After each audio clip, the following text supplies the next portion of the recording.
नमस्कार, मैं senior inspector Abhimanyu Jindal crime petrol Dastak में आप सभी का स्वागत करता हूं।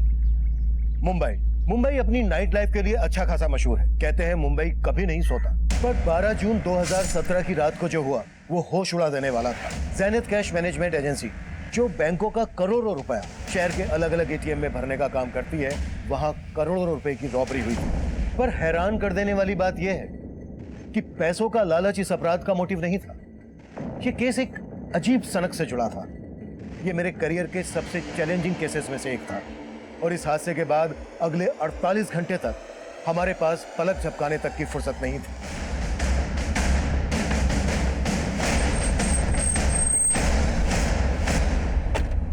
सर, मैं यहाँ का रीजनल मैनेजर हूँ, प्रथमेश। सर, हमारे यहाँ क्यों लूट नहीं हुई, एक मर्डर भी हुआ सर। ये देखिए सर, ये अनमोल है, हमारे यहाँ गार्ड की नौकरी करता था सर। और इसके अलावा 2 और गार्ड थे सर जो बेहोश थे। वो कहाँ है? सर, हमने उन्हें हॉस्पिटल पहुंचा दिया। आप? मैं विक्रम सालुंखे, इस कंपनी का ओनर। आपका लॉकर रूम किधर है? आइए सर। विकास, बाहर देखो सर। 1 minute, don't touch. आप लोग यही वेट कीजिए।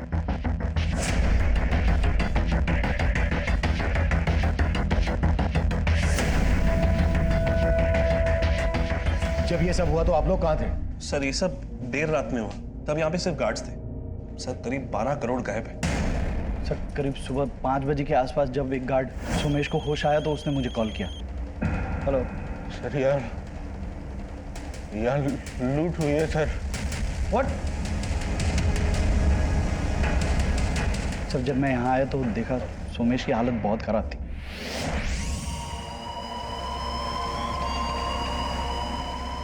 और रवि भी बेहोश पड़ा हुआ था सर, और एक गार्ड गायब था सर। ये गार्ड गायब भी है? कौन? माधव सिंह। सुबह से ही उसका फोन बंद है। मैंने प्रथमेश को भी उसके घर पे भेजा था, तब पता चला कि 10 महीने पहले ही वो उस एड्रेस से शिफ्ट हो चुका था सर। और सर, वो लोग सीसीटीवी का सारा फुटेज लेके चले गए। हमारे पास एक भी रिकॉर्डिंग नहीं है। जब 5 बजे आप लोगों को इस बारे में पता चला तो आपने तभी हमको इन्फॉर्म क्यों नहीं किया? सर, हमने सोचा कि जो लोग बेहोश हैं उनको पहले हॉस्पिटल पहुंचा दे, और फिर हमने सोचा कि काउंटिंग कर लेते हैं कि कितना कैश गायब हुआ है। इसी सब में थोड़ा टाइम लग गया सर। मतलब आप लोग क्राइम सीन को टेम्पर कर रहे थे? यहाँ पर सिर्फ लूट नहीं हुई है, एक मर्डर भी हुआ है। आप लोगों को पता है ना, क्राइम सीन पर जब तक पुलिस नहीं पहुंच जाए कोई भी चीज छूनी नहीं चाहिए। सर, हमने बस अपनी तरफ से। अपनी तरफ से क्या? क्या अपनी तरफ से? अगर मैं ये कहूं कि आप लोगों ने हमें देर से इन्फॉर्म इसलिए किया क्योंकि आप लोग भी इन्वॉल्व हैं, तो? सर, आप ये कैसी बातें कर रहे हैं? क्योंकि सही कुछ नजर नहीं आ रहा है। एक गार्ड माधव गायब है। 10 महीने पहले उसने अपना एड्रेस शिफ्ट किया। कहां पर शिफ्ट हुआ वो, ये आप लोगों को मालूम नहीं है? सर, उसने एड्रेस चेंज किया तो हमें अपडेट नहीं किया सर। सर क्यों नहीं रख? 1 मिनट, कोई भी चीज छोड़ना नहीं।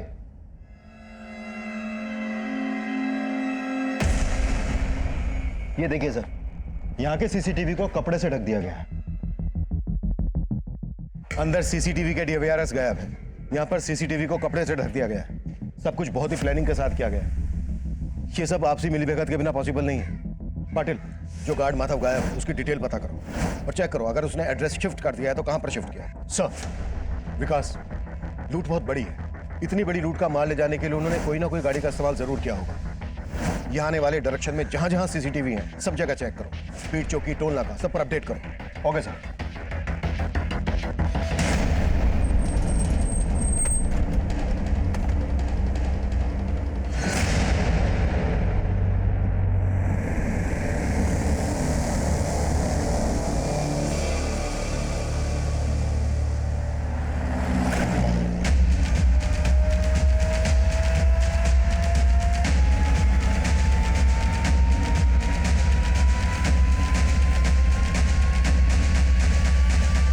रॉबरी के लिए कौन रिस्पॉन्सिबल और कितने रुपए की लूट हुई है यहाँ? देखिए, कंपनी 12 करोड़ का दावा कर रही है, लेकिन जब तक हमारी जांच पूरी नहीं हो जाती हम ये फिगर कंफर्म नहीं कर सकते। बोरीवली की ज़ेनिथ कैश मैनेजमेंट एजेंसी में 12 करोड़ की लूट के बाद से यहाँ पे काम करने वाला गार्ड माधव सिंह फरार है और यहाँ के एक दूसरे सिक्योरिटी गार्ड की हत्या भी हुई है। पुलिस अपनी छानबीन में लगी हुई है। हम भी इन पर नजर बनाए हुए हैं। पल पल की खबर जानने के लिए देखते रहिए प्राइम टाइम।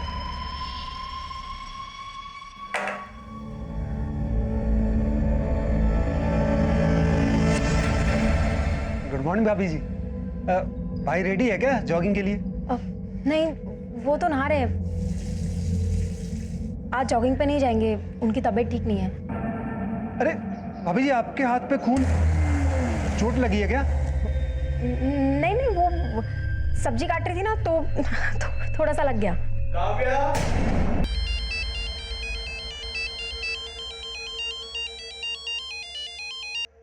हाँ पटेल। सर मैंने कंफर्म किया, माधव ने जो ऑफिस में एड्रेस दिया था 10 महीने पहले तक वो अपनी बेटी और बीवी के साथ में वहीं रहता था, लेकिन 10 महीने पहले उसकी बीवी की मौत हो गई और वो कहीं और शिफ्ट हो गया। कहाँ शिफ्ट हुआ, कुछ पता चला? यस सर, एक पड़ोसी ने बताया कि वो आजकल जोगेश्वरी में रह रहा है। तुरंत जोगेश्वरी के लिए निकलो और मुझे सब कुछ अपडेट करो। Okay sir. और कितनी दूर है वो हॉस्पिटल जहाँ पापा भर्ती है? आप कुछ बोलो ना, कहीं आप मुझसे झूठ तो नहीं बोल रही ना?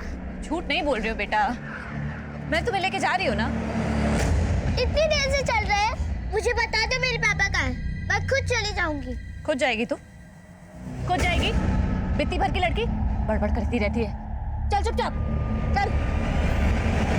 इस गार्ड सोमेश, प्रथमेश, विक्रम, किसी के भी बयान पर भरोसा नहीं किया जा सकता। इनके बयान से ऐसा लग रहा है जैसे माधव इस समय इन्वॉल्व है, पर अकेले माधव इतनी बड़ी लूट को अंजाम नहीं दे सकता। आई थिंक ये इन सबकी मिलीभगत है। ऐसा ही लग रहा है सर, क्योंकि जिस गार्ड अनमोल का मर्डर हुआ है ये सोमेश उसी पे नशीली चाय पिलाने का आरोप लगा रहा है। ज़ैनत कैश मैनेजमेंट एजेंसी में काम करने वाले हर आदमी की डिटेल निकाल। अनमोल की फैमिली का पता चला? सर अनमोल की फैमिली यूपी में रहती है। अनमोल यहाँ मुंबई में एक खोली में अकेला रहता था, यहाँ उसका कोई रिश्तेदार नहीं। अनमोल की फैमिली को अनमोल के बारे में बताओ। इस आदमी के लिए तुमने मुझे धोखा दिया, ये मानती हो कि नहीं? तुम बोलती क्यों नहीं हो? अफसोस है कि नहीं तुम्हें?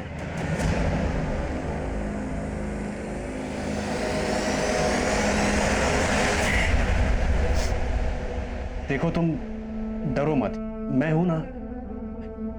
मैं तुम्हें इस मर्डर चार्ज में फंसने नहीं दूंगा। सर माधव का एड्रेस यूपी के मऊ का है, मैंने मऊ पुलिस को अपडेट कर दिया, शायद वो लोग भागकर वहीं जाने की कोशिश करें। माधव के कॉल रिकॉर्ड से कुछ मिला? सर माधव का फोन कल रात करीब 2 बजे के आसपास बंद हुआ था। 2 बजे? 2 बजे के दौरान ही उस रेड एसयूवी को रोड पर देखा गया था। लेकिन सर वो एसयूवी वहां से किस डायरेक्शन में गई इसका पता नहीं चल पा रहा। और सर माधव के कॉल रिकॉर्ड में एक नंबर मिला है जो आज सुबह से बंद है। किसका नंबर है? सर ये नंबर एक चिमनी नाम की औरत का है, ये उसका फोटो सर। सर इस चिमनी का नंबर आगरा के एड्रेस पर रजिस्टर्ड है, लेकिन ये नंबर कल मुंबई में एक्टिव था और रात 11 बजे इसी नंबर से माधव को फोन किया गया था।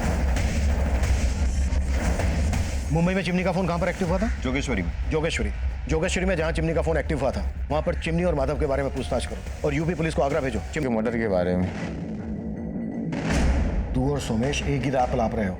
कहीं ऐसा तो नहीं है कि किसी ने तुम्हें पढ़ा के रखा है कि क्या बोलना है और क्या नहीं बोलना है, और तुम सब कहे बेहोश होना भी एक साजिश का हिस्सा है? ऐसा कुछ नहीं, हम जो करें वो सही है साहब। जेनिथ कैश मैनेजमेंट में हुई लूट के बाद आम जनता सोशल मीडिया के थ्रू कंपनी की काफी आलोचना कर रही है, पर पुलिस का दावा है कि इस मामले को जल्दी से जल्दी सुलझा लिया जाएगा। सर इन दोनों के ब्लड में नशीली दवा के ट्रेसेस हैं, लेकिन अनमोल के ब्लड में इस तरह के कोई ट्रेसेस नहीं मिले। मतलब अनमोल ने वो चाय पी ही नहीं थी? रवि और सोमेश दोनों का कहना है कि अनमोल ने ही वो चाय बनाई थी और अनमोल ने ही चाय सबको सर्व भी की थी। इसका मतलब ये हुआ कि माधव के साथ साथ इस रॉबरी में अनमोल का भी हाथ था। लेकिन सर मर्डर अनमोल का हुआ है और माधव फरार है, तो हो सकता है कि ये पूरा प्लान माधव का हो जिससे हमारा ध्यान अनमोल पे जाए, और हो ये भी सकता है कि ये अनमोल माधव का या फिर किसी और का कोई ऐसा राज जानता हो जिससे क्रिमिनल्स को खतरा हो भी सकता है। विकास, इस अनमोल का भी बैकग्राउंड चेक करो। आई एम श्योर इसके मर्डर के पीछे कोई बड़ी साजिश है। सर माधव का फोन अभी अलीबाग में ऑन हुआ है, ये नंबर अभी भी वहीं एक्टिव है।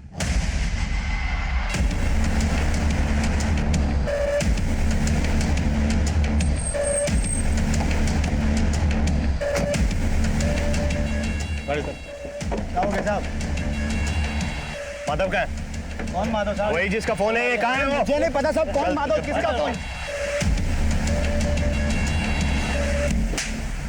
बोल।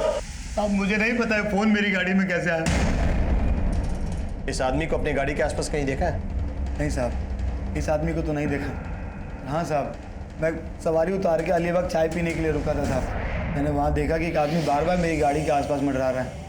क्योंकि जरूर सारा कालाकांडी उसी आदमी का किया जा रहा है। उस ड्राइवर पर भरोसा नहीं किया जा सकता विनय। सर अभी तक तो उसने कुछ उगला नहीं है, लगता है सच बोल रहा है। उस ड्राइवर ने जिस चाय की दुकान के आसपास उस आदमी को देखा था वहां पर छानबीन करवाओ। हो सकता है माधव की वहां से कोई लीड मिल जाए। सर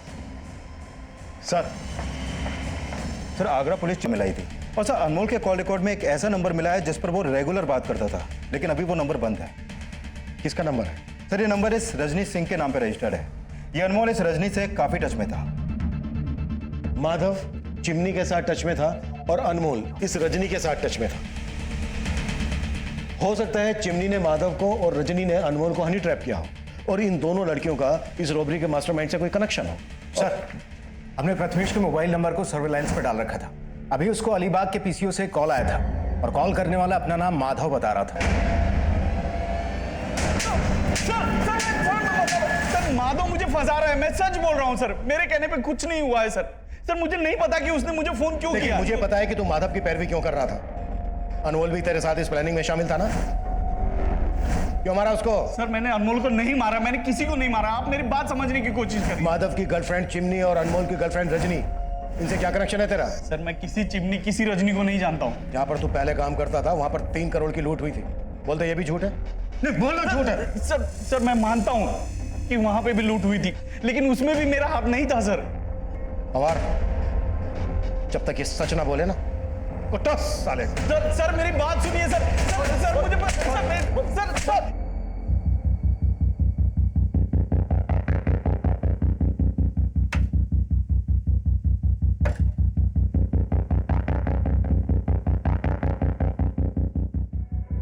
सुनिए, एक मिनट आएंगे जरा। जी ये रजनी यहीं रहती है? जी कहाँ गई है कुछ पता? सर ये तो नहीं मालूम, लेकिन हाँ परसों शाम को मैंने उनको सामान ले जाते हुए देखा है। देखकर तो लग रहा था शायद वो कहीं बाहर गांव जा रही है। ये रजनी के अलावा और कोई भी रहता है यहाँ? नहीं, वो अकेली ही रहती थी। ठीक है, thank you. Rajni security guard Anmol की गर्लफ्रेंड थी, वही अनमोल जिसका रॉबरी के दौरान मर्डर हुआ था। और रजनी चिमनी, माधव और प्रथमेश के बाद प्राइम सस्पेक्ट बनकर हमारे सामने आई थी। और अब माधव के साथ साथ हमें रजनी की भी तलाश थी। रजनी को ढूंढने के लिए हम मुंबई के taxi, auto, bus stand, railway station, हर उस एरिया को स्कैन कर रहे थे जहां से वो शहर छोड़कर भाग सकती थी।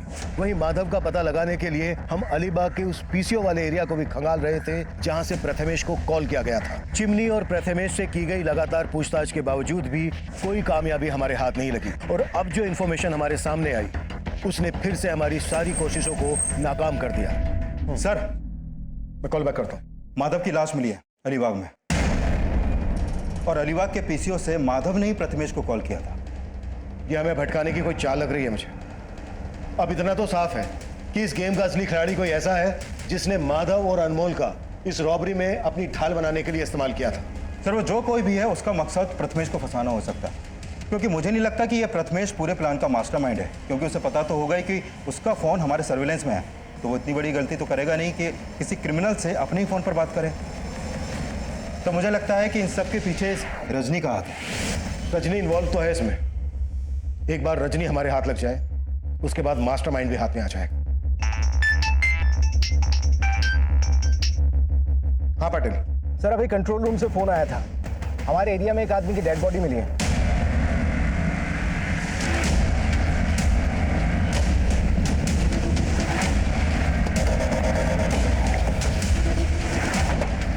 लाश को इसी सूटकेस में भर के यहाँ डंप किया गया है। सर पर किसी ने भारी चीज से वार किया है। हमारी सारी टीम 12 करोड़ के रॉबरी केस पे लगी हुई है और अब ये मर्डर केस। विकास एक टीम बनाओ, इस केस पे लगा दो, मुझे अपडेट देते रहना और पता करो ये कौन है। शायद इसकी मिसिंग कंप्लेंट किसी थाने में फाइल की गई हो। Right sir. आईपीएस बनने का सपना था ना तुम्हारा, लेकिन तुम एग्जाम भी नहीं दे पाई। कैसा लगता है ये सोच के कि अब तुम आईपीएस नहीं लेकिन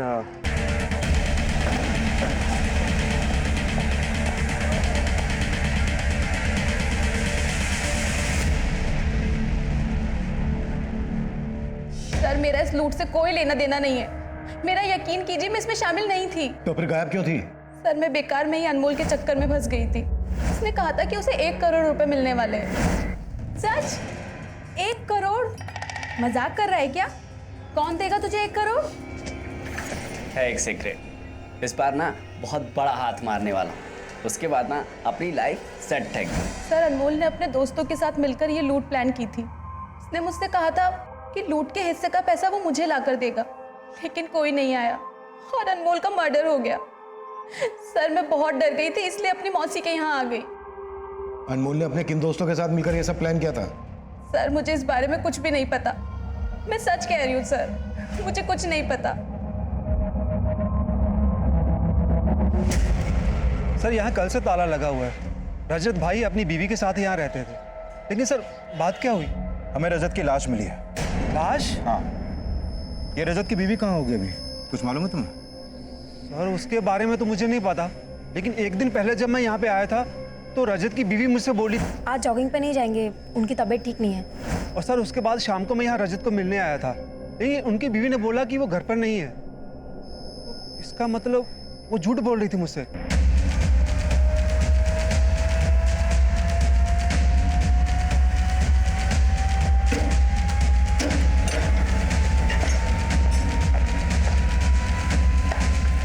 पूरा घर सर्च करो, एक भी कमरा ना छूटे।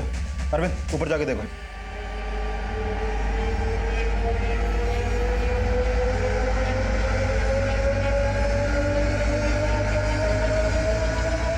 ये रजत की वाइफ? जी सर, ये रजत की वाइफ और ये रजत है। सर रजनी अभी वही बोल रही है कि अनमोल के साथ उसके किसी दोस्त ने ये रॉबरी प्लान की थी, लेकिन माधव के अलावा तो किसी ऐसे दोस्त का पता नहीं चला है जिस पर शक किया जा सके। हाँ विकास, रजत की बीवी गायब है और उसके घर से ब्लड ट्रेसेस भी मिले हैं, और पड़ोसियों से पूछताछ में पता चला है कि काव्या के साथ कल यहाँ एक आदमी भी देखा गया था। हो सकता है ये कोई एक्स्ट्रा मैरिटल अफेयर का एंगल हो। विकास मुझे सेकंड लाइन पर एक कॉल आ रहा है, तुम ऐसा करो काव्या का लुकआउट नोटिस जारी करवाओ और इसके कॉल रिकॉर्ड्स भी चेक करो। ओके? Hello, what? पूना में कहा?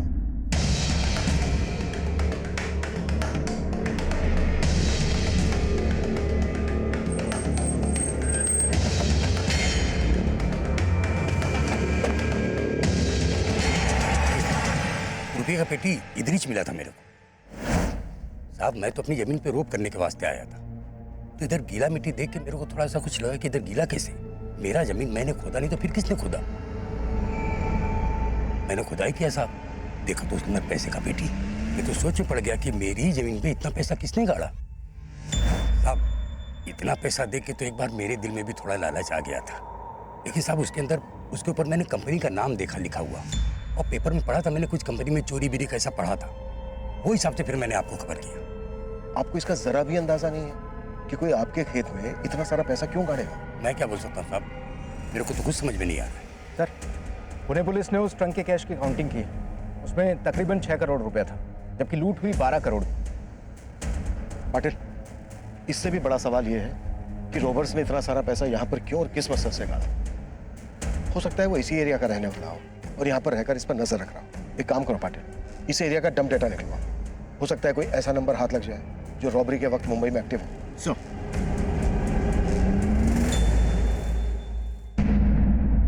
पापा, पापा, पापा, मुझे पापा बचाना। नहीं नहीं रोते बेटा, मत रो, आ जाएंगे। हाँ पापा आ जाएंगे, आ जाएंगे पापा। इससे रिलेटेड जो भी इंफॉर्मेशन मिले मुझे तुरंत इन्फॉर्म करो। सर हाँ विकास, सर मैंने काव्या के कॉल रिकॉर्ड चेक किए, उसमें इस प्रकाश का नंबर मिला है जो रजत की हत्या के बाद से बंद है। सर ये प्रकाश मलाड का रहने वाला है, लेकिन अभी इसका फ्लैट बंद है। मतलब रजत का मर्डर प्रकाश और काव्या ने किया है? प्रकाश के कॉल निकलवाओ। Okay sir.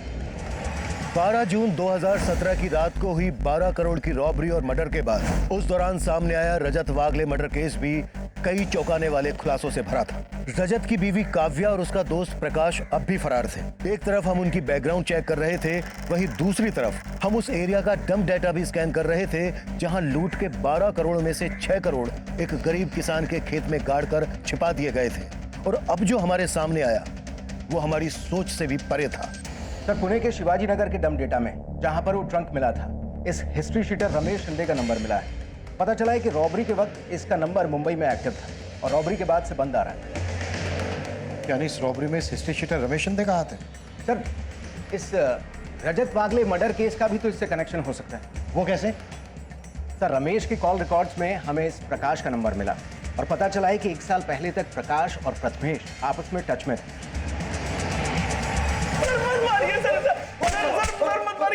पवार, देख प्रथमेश, अब भी वक्त है, जो भी सच है बोलते। सर मैं सच कह रहा हूँ सर। सर प्रकाश मेरा एक्स कलीग था, लेकिन इस रॉबरी में कोई हाथ नहीं है सर। आप लोग क्यों नहीं बात समझ रहे हैं सर? मैं सच बोल रहा हूँ। जब तक ये सच ना बोलते तोड़ते रहो। ये प्रथमेश ऐसे नहीं टूटेगा। अपने सारे खबरी नेटवर्क को एक्टिव करो, कैसे भी करके प्रकाश, काव्या और हिस्ट्री शीटर रमेश शिंदे का पता लगाओ। ये सब एक ही थाली के चट्टे बट्टे हैं। क्लियर? ऑफ।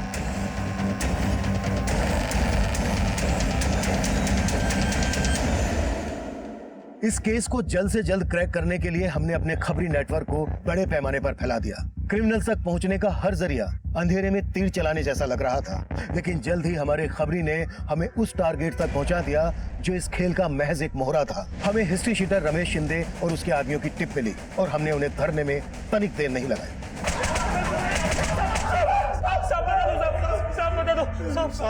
सब हमने तो सिर्फ लूट की थी, मुझसे ये सब करवाने वाला प्रकाश है साहब।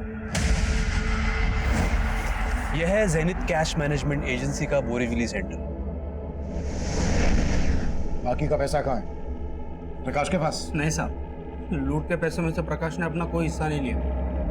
वो तो सिर्फ लूट करवाना चाहता था। प्रकाश ने लूट के पैसों में से अपना हिस्सा नहीं लिया? कहाँ मिलेगा प्रकाश? कितनी प्यारी लगी है। बहुत प्यार करता हूं मैं तुझसे। अरे क्या हुआ? रो क्यों रही हो? शादी करूंगा तुझसे। फिर मैं इस कैद से आजाद हो जाऊंगी। मेरा बस चलेगा ना, अपनी जान दे दूंगी मैं। काव्या, प्यार करता हूं मैं तुझसे। तू समझ नहीं पाई मेरे प्यार को काव्या। मैं नहीं जानती थी सर कि प्रकाश ने कोई रॉबरी प्लान की थी। अब तुम ये भी कहोगी कि तुमने अपने पति का मर्डर प्लान नहीं किया था? तुम दोनों ने मिलकर ही मारा ना रजत को? काश साले पहले खिड़की से आता था तो दरवाजे से आने लगा है। अरे मैं खिड़की से ही आ रहा था, मैंने देखा मुझे काव्या का गला दबाया। अरे मेरी काव्या है, वो मुझसे प्यार करती है, तुझसे नहीं।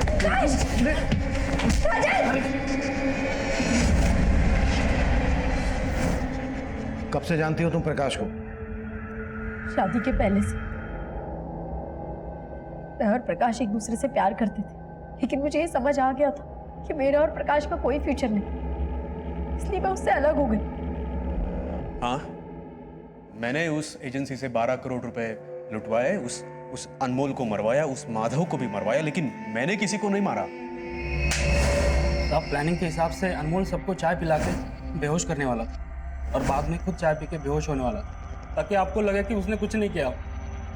लेकिन प्रकाश ने बोला कि वो अनमोल इतना भी शाना नहीं है कि पुलिस को गुमराह कर सके। खत्म कर दो उसको। और हाँ, एक गार्ड को वहां से उठा लेना। और इसलिए हमने माधव को वहां से उठाया था साहब। प्रकाश का प्लान था कि आपका शक माधव पे जाए। उसी के कहने पे हमने माधव से प्रथमेश को फोन किया। तूने इतना कुछ किया, फिर भी 12 करोड़ की लूट में से अपना हिस्सा नहीं लिया। ये करके क्या साबित करना चाहता था तू? मैं उस प्रथमेश से बदला लेना चाहता था सर। सर, मालाड में मैं जिस कंपनी में काम करता था वहां प्रथमेश मेरा बॉस था। काव्या भी वही काम करती थी। मैं काव्या से बहुत प्यार करता था। पता नहीं अचानक क्या हुआ, उसके घर वाले उसे लेके पुणे चले गए और मेरा और काव्या का मिलना बंद हो गया। मैंने प्रथमेश से कहा कि मेरी भी ट्रांसफर करा लो अपने पुणे के ऑफिस में, लेकिन वो माना ही नहीं। अगर मैं वहां जाता तो मैं काव्या को मना लेता, हम दोनों की शादी होती, लेकिन वो हुआ ही नहीं। प्रथमेश की वजह से उसने वो रजत के साथ शादी की। उस प्रथमेश की वजह से ना काव्या मेरी जिंदगी से चली गई। जुनून जब किसी इंसान के सर चढ़ जाए तो वो सही गलत का फर्क भूल जाता है। ये काफी हैरान कर देने वाला था कि 12 करोड़ की लूट करने वाले मास्टरमाइंड प्रकाश ने अपने लिए कोई हिस्सा नहीं मांगा था, जबकि इतनी सारी रकम देखकर एक ईमानदार आदमी की भी नियत डोल सकती है। वहीं आज हमारे देश में उस गरीब किसान गणेश जैसे लोग भी हैं जिनकी ईमानदारी से हमें सबक लेना चाहिए। लेकिन इस केस में माधव ऐसे षड्यंत्र में मारा गया जो उसकी बेटी रानी के अनाथ होने की दुखद दास्तां बन गई। अब मैं सीनियर इंस्पेक्टर अभिमन्यु जिंदल आप लोगों से विदा लेता हूं। आपसे फिर मुलाकात होगी एक नए केस के साथ। देखते रहिए क्राइम पेट्रोल।